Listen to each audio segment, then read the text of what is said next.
What is going on? Welcome back to Totally Unbiased, and this is an episode of Deep Dive, but it's a special episode of Deep Dive. It is a double feature. I have two guests on the show today. Ryan, welcome back, and our first time guest, Rob. What's going on, guys? Pretty good. What's up? All Thanks for right, having me. so realistically, this is Deep Dive. Make sure you guys follow all of them on their ats. That's their Twitter ats. So Rob's at Rob Del Sorti, Ryan's at Ryan underscore Hossein 14, and you know where I am. Follow all of our socials. Follow YouTube or follow our YouTube channel, Totally Unbiased. Follow TikTok, YT underscore unbiased, Totally Unbiased on all of the platforms. So let's kind of jump into it. This is an episode of Deep Dive. So Deep Dive today, we're gonna mainly focus on the AFC, but I just want to ask you guys first to start off. We'll start with Rob because Rob's never been on the show before. So, so what team so far this year has surprised you the most? Honestly, I'm going to have to go with my sleeper from the beginning, the Carolina Panthers. They came out this year. They surprised a lot of people. The offense has looked really good. Darnold looks a lot more mobile. The defense has been a surprise, too. They spent a lot of draft capital on the defense. Going out and getting J.C. Horn was a big move over Surtain, but it seemed like it panned out, at least for the time while he was there before he was injured. DJ Moore looks like a stud receiver. Once they get McCaffrey back, they look like a playoff team to me. Yeah, Ryan, what do you think about the Panthers so far this season? I definitely think they surprised a lot of people. You know, you saw Sam Darnold on the Jets. He wasn't playing well. A lot of people blamed him. A lot of people blamed the organization and the coaching around him. Then he goes to the Panthers, and he just plays like an absolute stud. He's throwing to DJ Moore. He's throwing to McCaffrey. He's running the ball. And I think overall, they're playing very well. Although in the past few weeks, especially last game, they lost a few of their defensive players, especially their first-round pick this year. So we'll see how they play moving forward. Yeah, I definitely Trading think for the C.J. Panthers Henderson was are definitely a good move, though, for them. Replace him. Oh, for sure. Yeah, I think Gilmore was a great move. They tried to sign Jalen Smith as well. Panthers are in on everybody. They're in on everything. They want to be relevant this year, and they're going to run with it with Sam Darnold. So, to their credit, they picked a guy who was kind of everybody kind of cast him aside. Maybe it's just because he was a Jet, probably was. And they figured they could probably make him into a good player. So that's what they've done so far. But I'm gonna start with Ryan this time, or Rob this time again. What's your surprising team for the AFC? Because this is an AFC edition of Deep Dive. Give me an AFC team that's really surprised you so far. We're going to have to go with the Cincinnati Bengals here. Joe Burrow and Jamar Chase look like they're a problem for the future. Their connection looks great. The O-line is vastly improved. The linebacking core looks really good. Logan Wilson looks like he's a star linebacker, along with Jermaine Pratt. They got some good guys over there. I mean, I don't think anybody expected them to be 4-1 after 5 weeks. So, Cincinnati Bengals for sure. Yeah, Ryan, what's your analysis on the Bengals so far this year?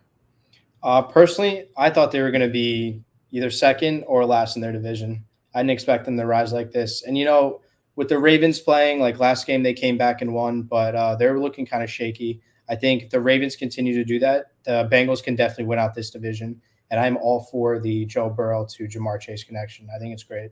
And he's got a lot of other weapons in that offense he could use. Yeah, I think Burrow and Chase worked really hard this offseason, keeping their connection up to date. Especially, Burrow coming off a knee, he needed something secure, somebody who he had a pre-existing trust with, and that was Jamar Chase in college, and they had a great connection, and it continues to play out in the NFL. And not for nothing, they traded away Billy Price for a defensive lineman and BJ Hill, who's having a good start to the year. And Billy Price was a first-round pick, a first-round center, and the Bengals weren't too shy to just cut ties with somebody who wasn't working, and it worked out well. Trey Hopkins has been really good for them at center. Trey Hopkins and Quentin Spain at guard. He's playing real well, yeah, too. Quentin Spain at guard, a guy who was cast out of Buffalo. He was just cast out, Yep. And a lot of people were surprised that it ended up being that way. And the Bengals offensive line looks good. Jonah Williams finally looks like the first round pick he was supposed to be. He may not be playing like a superstar or a stud, but he's playing as a serviceable tackle. And it's really important for them that Joe Burrow has somebody protecting his backside. For sure. It's about time he stepped up for them. Yeah, he stepped up big time. And Speaking of the Bengals and teams that stepped up, there's a division right now that is really bad, and there's no team that stepped up in it so far. What is going on in the AFC South? Ryan, I'm going to start with you. What's going on in the AFC South right now? Honestly, I wish I could tell you. The Jaguars, they're 0-5. The Colts 1-4. So the Texans and the Titans are the only ones with more than a win. But honestly, the Titans are playing really badly. Their defense is terrible. Their only player on offense is Derrick Henry. AJ Brown was non-existent last game, and Julio is dealing with a lot of injuries. But I just can't really cast a winner from that division. I mean, if the Colts step it up, maybe they could take that division, but in all honesty, it's not looking very pretty there. Yeah, Rob, what are you thinking about this? Yeah, I'm gonna have to say that the Titans look horrendous. They look like the worst first place team in football right now. The defense is absolutely horrible. AJ Brown and Julio Jones are not AJ Brown and Julio Jones right now. I'm gonna have to say that the Colts are gonna make a comeback and win this division. Last year they started off 1-5. They're having some growing pains right now with Carson Wentz and Frank Reich. They're trying to get Carson Wentz back to what he was in 2019. He impressed me Monday night. He had his best game of the year so far. I think the defense is going to get healthy. They're really weak at corner right now. Once those guys step up and get healthy, I think they're going to come back and they're going to surprise some people. Yeah, you mentioned the defense, and I think that's the biggest problem with the Colts so far. It's the biggest problem with the Titans as well. I'll get into the Titans in a second, but I think the Colts expected their defense to be a certain way and be able to hang with these teams. And listen, not for nothing, the Colts have had a brutal opening schedule. Brutal. I mean, they played the Seahawks, who aren't good now, but you know the Seahawks early in the year they're usually pretty good. Wilson got hurt, whatever that is. They played the Seahawks. They played the Rams. That's a tough game. I mean, the Rams are one of the classes of the NFC. And they got away. They got a decent game against Miami as their only win this year. But I think right. It's a little bit of growing pains on offense with Wentz. I think they're going to be all right as Wentz's health, And seems to get better and increase. The other thing is that who's Wentz working with right now? Paris Campbell. I mean, Michael Pittman's obviously a good young receiver. Zach Pascal. These guys just aren't big names, He hasn't had Ty. Ty is going to come back off IR soon. Quentin Nelson's been injured pretty much all year. He had that injury in training camp. He wasn't 100% healthy. He got hurt during the year this year. I mean, the O-line stepped up for what they are right now. So I think once Ty comes back, if they could trade for a receiver, if that young tight end Mo Alley Cox decides to, develop, they could be a good football team. Yeah, that's a really good point right there about especially the health of the offensive line. And I want to point out a little bit of an issue that I'm having with Frank Reich this year. He's got 3 to 4 running backs who can run the football.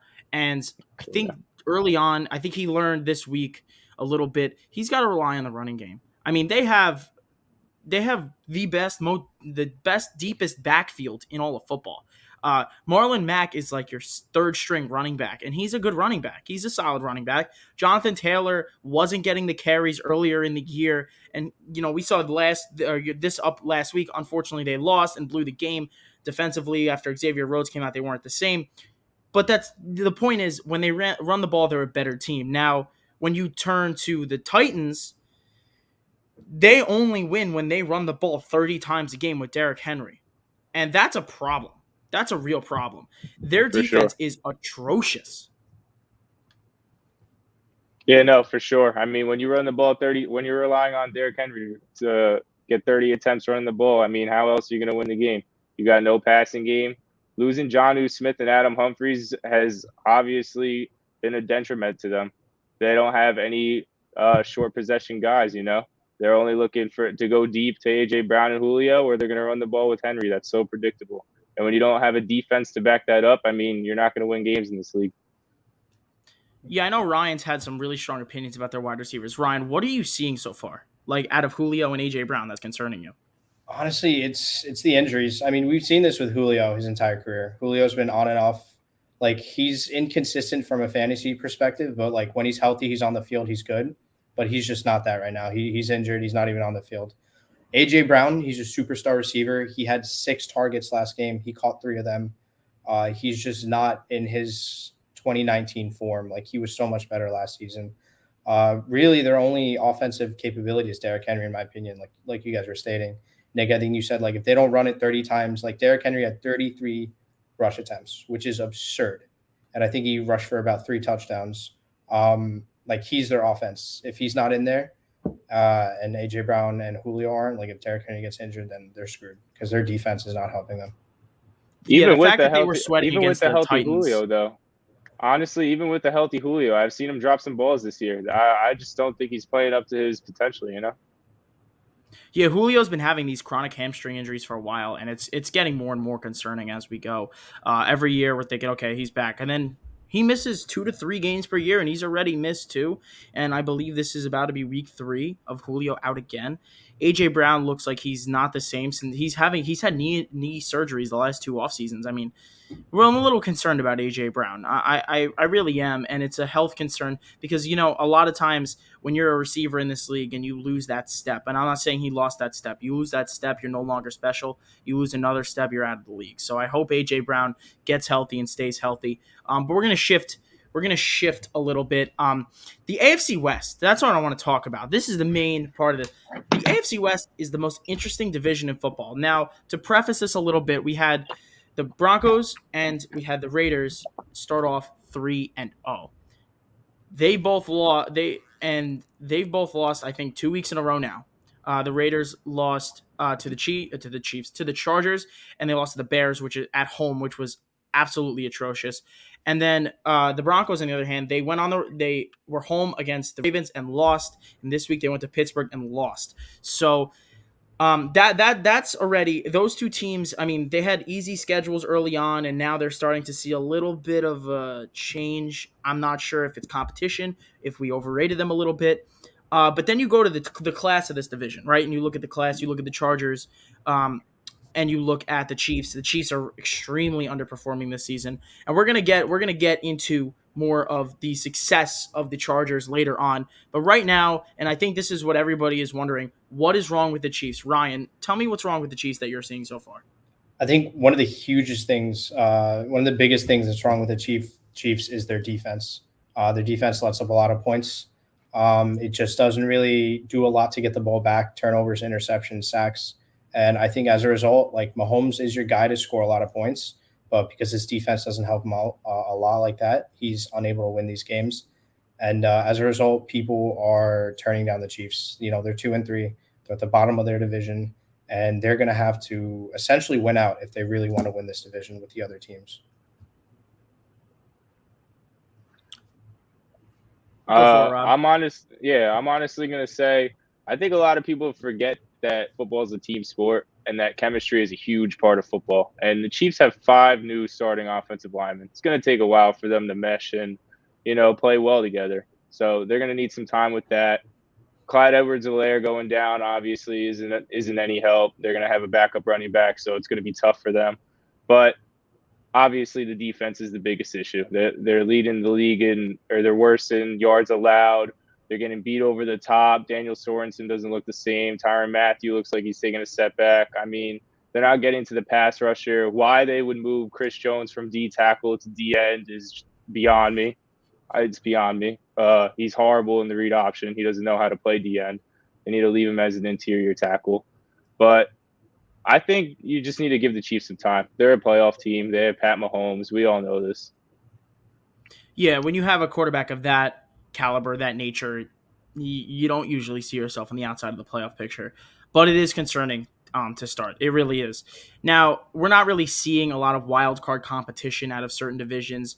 The North, AFC North will be interesting. The AFC East, there's no competition there. I mean, it's not the Dolphins, Jets, or Patriots.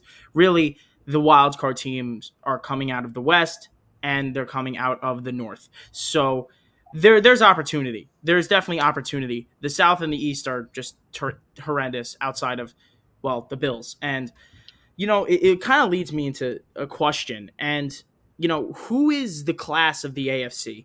Everybody has their own opinions. I'm going to begin. And I don't want to take anyone's thunder, because if you guys don't know, Rob is a huge Charger fan. The Bolt Chargers, to up, me, since baby. the Bolt beginning up. of the year, are the class of the AFC. I really saw last year Justin Herbert walk in and automatically have this sort of presence about him, and you can't say that about a lot of guys. Now coming into year 2, you worry about a sophomore slump. He's 10 times better than he was last year. Some of the medium-ish throws that he would miss his rookie year. He was a rookie. He's nailing them every time now. And I think a big part of the Chargers' success has been Herbert, but the biggest part to me is the return of Derwin James and this defense. They have stars on every level of the defense. Kenneth Murray is a loss, and they're gonna get him back eventually. I hope. He tweaked him. I believe it was his ankle in practice, and they were lucky there was no real damage to it.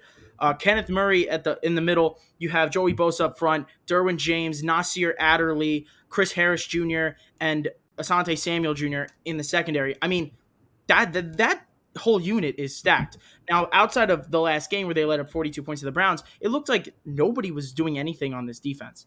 They were my pick out of the West and out of the AFC this year, and I'm feeling pretty comfortable 5 weeks in. Rob, as a fan, how do you feel? Honestly, everybody's talking how we're the class of the AFC. I really don't want to hear that right now. I've been through this too many times with the Chargers. We got to be patient with them. Obviously, they look great, but I am concerned. We just let up 42 points to the Browns. The run defense looks horrible. We desperately need Justin Jones back to clog up that middle. I think it's essential we go out and get an interior D lineman, maybe someone of the name of Christian Wilkins from the Dolphins, Leonard Williams from the Giants, someone to stuff the middle because we're obviously letting up too many yards in the run game. The offensive line is something that just looks way better to me. It's much improved. Coach Staley's really done a hell of a job. Fourth and Staley, I love to call it. He's got the balls. We're going for it on fourth down. We're converting. I mean, everything that he's brought to the table for the Chargers has worked out. I think the biggest thing for me is the run defense. The secondary's locked down. Asante Samuel looks like the steal of the second round. Derwin James has come back. He's become the player that we all hoped he would be. So it's really just the run defense for me. And cut Tristan Vizcaino, please. He's horrible. He's never attempted a 50-yard field goal in college, in high school, in the NFL. He's horrible. Get rid of him. Yeah, the Chargers kicking they never go away. I mean, last year, if they could make a kick, or a couple years ago too, before Younghoe Koo was what he is now with Atlanta, they would have been a playoff team both years if they just knew how to either kick a field goal or manage the game at the end. And you mentioned somebody in there that I want to talk about. And trade targets. You mentioned trade targets. I do see them needing an interior lineman, but I think a bigger trade target for them might actually be an edge rusher, somebody who can challenge the opposite side of Joey Bosa. Now, I'm not sure who that will be right now. As things are panning out, we're not sure what teams are really in this, what teams are not. We're still yet to figure that out, but I think an edge rusher would be my target if I were them. Ryan, what are you seeing from the Chargers offense, specifically their wide receivers, that's gone well for them so far? I think that what's unexpected so far is Mike Williams has emerged as a star on that team. The Herbert to Williams connection is great. And although Keenan Allen is seeing his fair share of targets, I think that Mike Williams really carries that team right now in the passing game. Not for nothing. Like, this offense is playing great right now. They're rallying around Herbert. He's over 1,500 passing yards. He's a leader right now in the NFL for passing yards. They're running the ball great. Austin Eckler is looking good. And I think that Keenan Allen and Mike Williams are a really good receiver pair right here. Yeah, I'm and gonna have Rob, to get back to you you, got Nick. you. I got to ask you a question because this is what I'm seeing from the Chargers, and you watch every game. I try to watch every game. I feel like they're using, and if you guys don't know, the Chargers head coach was the coordinator for the Saints when they're using Eckler in the Camaro role, and I think they're using, the 2019 Michael Thomas role. Mike Williams is in it right now, except he's a deep threat too. What do you think about that? I see that as the role that he has. I think Mike Williams is more of the deep threat, honestly. I think Keenan Allen's your little underneath guy. He's that guy that's going to always beat the single man coverage. But what I'm seeing from Herbert is that he's not afraid to spread the ball. We're throwing the ball to Josh Palmer. We're throwing the ball to Jalen Guyton. Eckler's getting his touches. So I think he's doing a real good job of spreading that football. Keenan Allen isn't getting overloaded with targets like how he has been in the years past, getting injured too often. We're not doing that. We're spreading the ball, I will have to get back to that point on the edge rusher, though. I do like Uchenna Nwosu as our other edge rusher. And I saw a stat today. Jerry Tillery is one of the most he's not getting double teamed at all. He's one of the least double teamed D tackles in football, and he has the lowest success rate of beating his blocker. I mean, the D tackle play from the Chargers is honestly awful. It's our weakest link by far. No questions asked. Yeah, the interior is really important, and you're seeing with some of these teams that are struggling right now, especially in the run game, it's their interior D linemen who are not playing well. You can look at, and it's not always about linebacker. I think they're missing Perriman a little bit. I think and the heir apparent to him was Murray, and I'm okay with that. But they are missing a little bit of a presence in the middle. So a D tackle, like you mentioned, interior lineman Wilkins, Leonard Williams, something of that nature, would be best for this team to trade for. Now, I mentioned that they're my pick out of the AFC. I'm going to start with Rob this time. Rob, who's your pick out of the AFC? I would love to be a biased fan and say the Chargers, but I'm not going to do that. We played the Browns this week. We only beat them by 5 points. They were missing Jedrick Wills. They obviously don't have Jarvis Landry, and I think Jarvis Landry is a huge component for that team, especially for those little dink and dunk passes that Baker Mayfield loves to throw. He's not that guy that's going to be throwing it deep, 40 yards deep to Odell Beckham every play, because that's not what it is. Maybe Odell will get a shot down the field here and there, but I think the Browns are really the scariest and most complete team in football right now. Once they come back healthy, it's going to be a real problem for the Chargers. We have to remember that the secondary is very new with each other. They need to develop that chemistry. John Johnson, Troy Hill, those guys, they need to, once they have their chemistry, I think they're going to be a team to be reckoned with, because obviously their weakness last week was the deep ball. Mike Williams is beating them deep. So if they could figure us out, then I really don't see us beating them. You mentioned the Chargers and or their game against the Chargers, and the Browns scored 42 points, and Beckham had 2 catches for 20 yards. This guy's not the same. I mean, I'm a little worried. I'm a little concerned. Frankly, it doesn't seem like there's a big winner from this trade because the Giants are still bad, and the Browns got nothing out of Beckham. Like, frankly, if you look at his yards per game when he came over, he was averaging 58 his first year, 48 last year, and this year he's averaging only 40 yards per game. Odell is concerning. He's really concerning. Like I mentioned before, when you lose that first step, you're no longer special, and if you lose a second step, you're out of the league. Has Beckham lost his second step with that ACL? That's my question. Ryan, what's your thoughts about the Browns? Maybe even your thoughts about Beckham so far? Well, as a Giants fan, it kind of hurt to see Beckham go, but at the same time, his attitude also kind of made me happy. But like him struggling on the Browns, I think it's more of an injury problem as well. Like he's definitely lost a step, but he's very injury prone. Like he does not receive a lot of targets. He's out of the game. I just don't think he is the old Odell Beckham that people like to see. But what I love about the Browns is that they don't need him to score high points. They don't need him to make those deep passes. They don't need him to score touchdowns. And I think that Baker has proven that time and time again through his running game and through other players on his team, such as Jarvis and Njoku, that he could score touchdowns and he can come back and lead the team to win eventually. I'm gonna say that I feel like Odell is just in the wrong situation for him. I think that it's more important for Odell to get traded from the Browns than for the Browns to trade him, because the Browns having him is just another asset for him. That's a guy that maybe 1 to 2 times a game they'll get that deep shot down the field. But Baker Mayfield's not the type of quarterback to be taking shots down the field like maybe Justin Herbert, Patrick Mahomes, So I think Odell is just in the wrong situation for him, per se. A part of it too, I think, is volume, and I think he's a guy who always fed off of elite volume. And in New York, he fed off elite volume. I mean, not for nothing. Eli Manning threw to him an average of 9 times per game. Like, that was on average. But, you go back to the injuries, and again, Beckham has only played 2 full seasons his entire 8-year career. 2 full seasons in 8 years. That's to pay a guy 15, 16 million for that.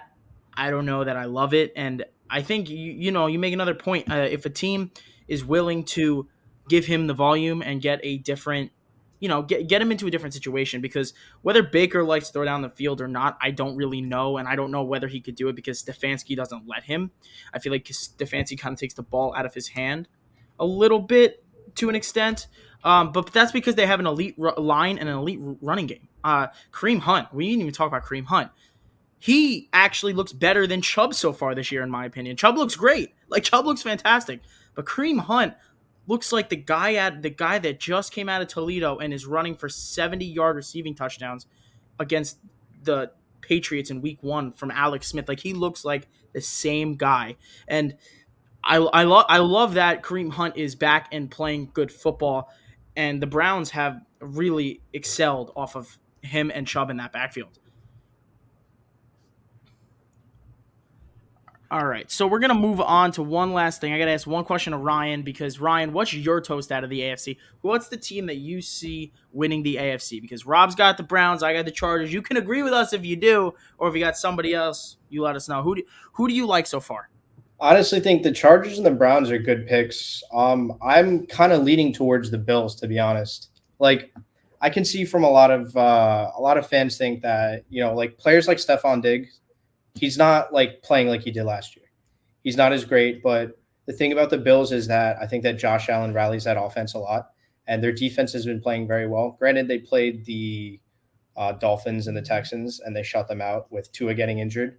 But I think that if the defense continues to play well, like they did in their other games, such as like the Chiefs and the Steelers, Josh Allen spreads this ball out around.